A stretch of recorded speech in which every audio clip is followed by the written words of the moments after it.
Hi welcome to mix kitchen. இன்னைக்கு நம்ம பார்க்க போகிறது நவராத்திரி ஸ்பெஷல் தேர்ட் டே. இந்த மூணாவது நாளில் நம்ம வழிபடக்கூடிய அம்மனோட பேர் வாராகி அம்மன். அவங்களுக்கு சம்மங்கி பூவால் அலங்காரம் பண்ணலாம், இல்லை அர்ச்சனை பண்ணலாம், துளசி வச்சு அர்ச்சனை பண்ணலாம். பழம்னு பார்த்தா பலாப்பழம். கோலம் இன்னைக்கு மலர் கோலம், அதாவது பூக்கோலம் போடலாம் நீங்கள். அப்படி இல்லாட்டினா நம்ம அந்த லோட்டஸ் அப்புறம் ரோஸ் இந்த மாதிரிலாம் நம்ம கோலமாவிலே கோலம் போடுவோம் இல்லையா, அந்த மாதிரி கூட நம்ம போடலாம். இன்னைக்கு ஃபேவரட்டான கலர் அப்படின்னு சொல்லி பார்த்தா நீல நிறம். அதாவது நீங்கள் வஸ்திரம் தானம் கொடுக்குறீங்க, தாம்பூலம் கொடுக்கும்போது நம்ம ப்ளவுஸ் பீட் நீல நிறத்தில் இருக்கிறது ரொம்ப விசேஷம். அதே மாதிரி காம்போதி ராகம் கேட்கறது ரொம்ப ரொம்ப விசேஷம். இன்னைக்கு நைவேத்தியம்னு பார்த்தா சக்கரை பொங்கலும் பட்டாணி சுண்டலும் தான் இன்னைக்கு நைவேத்தியம்.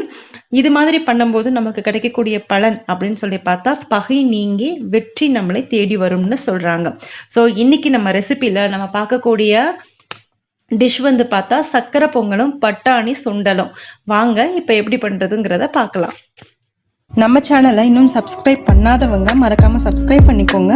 பக்கத்தில் இருக்கிற பெல் ஐக்கானையும் ப்ரெஸ் பண்ணுங்க, அப்பதான் நான் போடுற வீடியோவோட அப்டேட்ஸ் உங்களுக்கு வரும். சக்கரை பொங்கலுக்கு ஃபஸ்ட்டு நம்ம மெஷர்மெண்ட் எடுத்துப்போம்.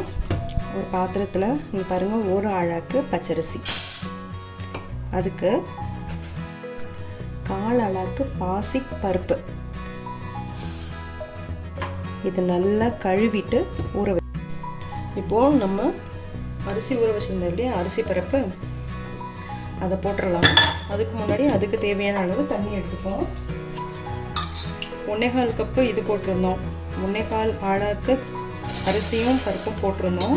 அதுக்கு 3 மடங்கு தண்ணி எடுத்துப்போம்.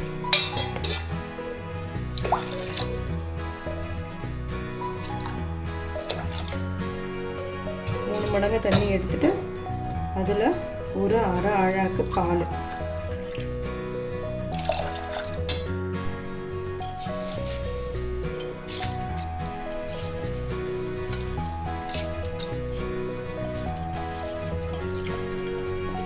குக்கரில் தான் வைக்கணும்னு இல்லை, நீங்கள் நார்மலாக பாத்திரத்தில் கூட நீங்கள் பண்ணிக்கலாம்.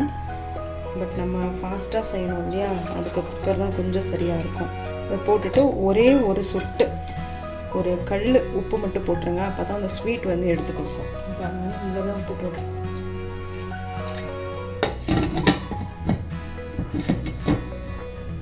மூடி வச்சிடலாம்.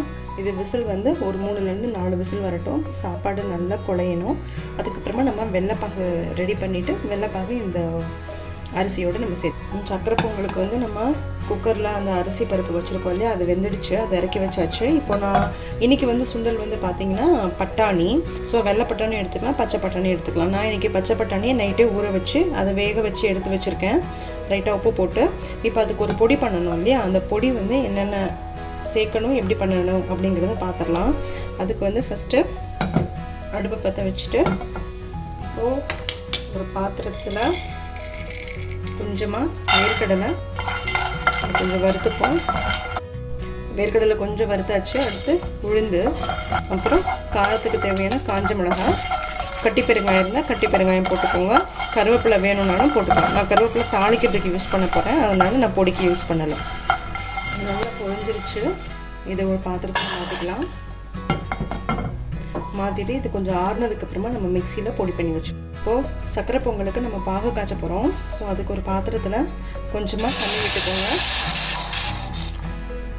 நான் ஒரு 1 டம்ளர் தண்ணி விடுறேன்.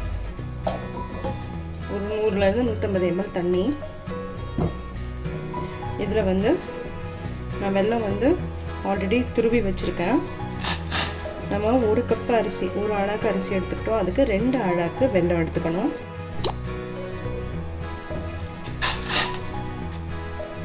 ரெண்டு அழாக்கு வெல்லம் வந்ததுக்கப்புறமா நல்லா கரைச்சிட்டு, அது ரொம்ப பாகாக காய்ச்சணும்னு அவசியம் கிடையாது, கம்பி பதம் வரணும் அப்படிலாம் இல்லை. அது நல்லா கரையணும். கரைஞ்சதுக்கப்புறமா ஒரு திக்கு கன்சிஸ்டன்சி வரும். அந்த டைமில் நம்ம ஆஃப் பண்ணிடலாம். இப்போ பாகு நல்லா கொதிக்குது. இந்த டைமில் நான் ஆஃப் பண்ணிடுறேன்.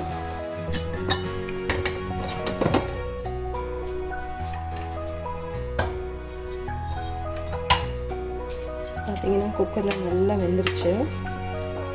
அரிசியும் பருப்பும் இதை நல்லா இது மாதிரி குழைய மிக்ஸ் பண்ணிப்போம். இந்த மாதிரி உருண்டு கரண்டி எடுத்துக்கிட்டிங்கன்னா உங்களுக்கு மிக்ஸ் பண்ணுறதுக்கு ஈஸியாக இருக்கும். இப்போது நம்ம வெல்லம் ரெடி பண்ணி வச்சுருக்கோம் இல்லையா, அந்த வெல்லத்தை ஊற்றிக்கலாம்.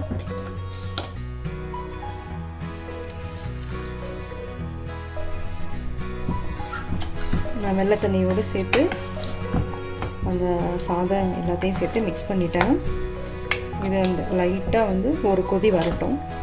ஒரு மாதிரி இந்த பபிளாக வரும் இல்லையா, தெறிக்கும் இல்லையா, அந்த மாதிரி வரட்டும். அதுக்கப்புறமா நம்ம நெய் வந்து தளிச்சு கொட்டிடலாம். பார்த்திங்கன்னா பொங்கல் வந்து நல்லா அந்த வெள்ளை ஸ்மெல்லாம் போய் சூப்பராக ரெடி ஆகிடுச்சு. இப்போ இதை தனியாக எடுத்து வச்சுட்டு நம்ம வந்து நெய்யில் வந்து தாளித்து கொட்டிடலாம் முந்திரி பருப்பை. அவ்வளோதான்.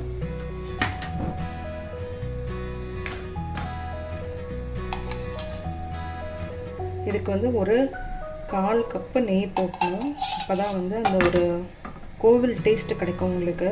இப்போ நெய்யில் முந்திரி பருப்பு, நான் ஒரு 10 முந்திரி பருப்பு எடுத்து வச்சுருக்கேன்.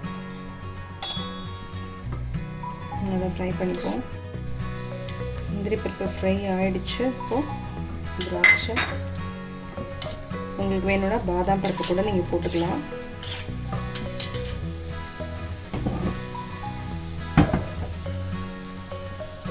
இப்போது நான் இதில் போட்டிடுறேன். கொஞ்சமாக ஏலப்பொடி,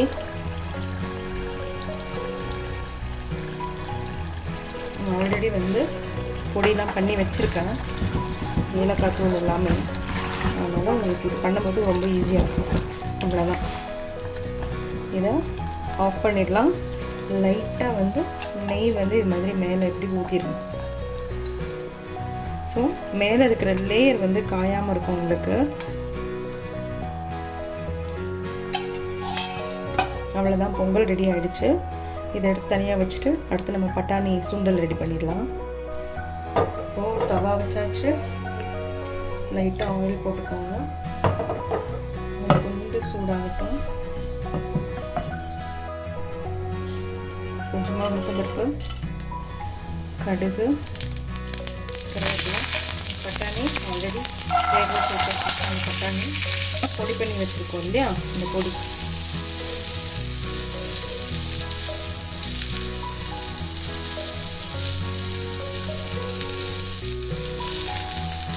இந்த மிச்ச பொடியை வந்து லைட்டாக நீங்கள் உப்பு போட்டுட்டு இட்லிக்கு தோசைக்கு தொட்டு சாப்பிட்டு பாருங்கள், சூப்பராக இருக்கும். அப்புறம் தேங்காய், திருவண்ண தேங்காய் ஒரு 3 ஸ்பூன்.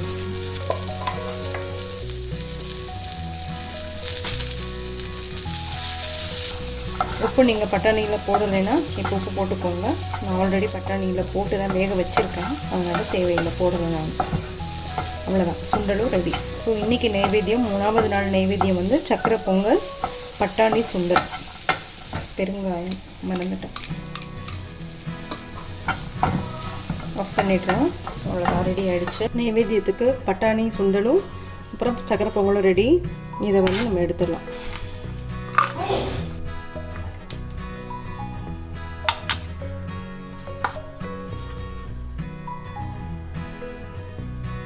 கோவில் ஸ்டைலில் சூப்பரான சக்கரை பொங்கல் ரெடி. இப்போ இதை பிரசாதத்துக்கு நம்ம வச்சிடலாம்.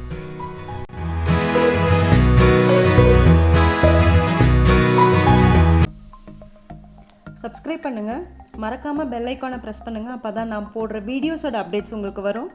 லைக் பண்ணுங்கள், கமெண்ட் பண்ணுங்கள், ஃப்ரெண்ட்ஸோடு ஷேர் பண்ணுங்கள். தேங்க்யூ.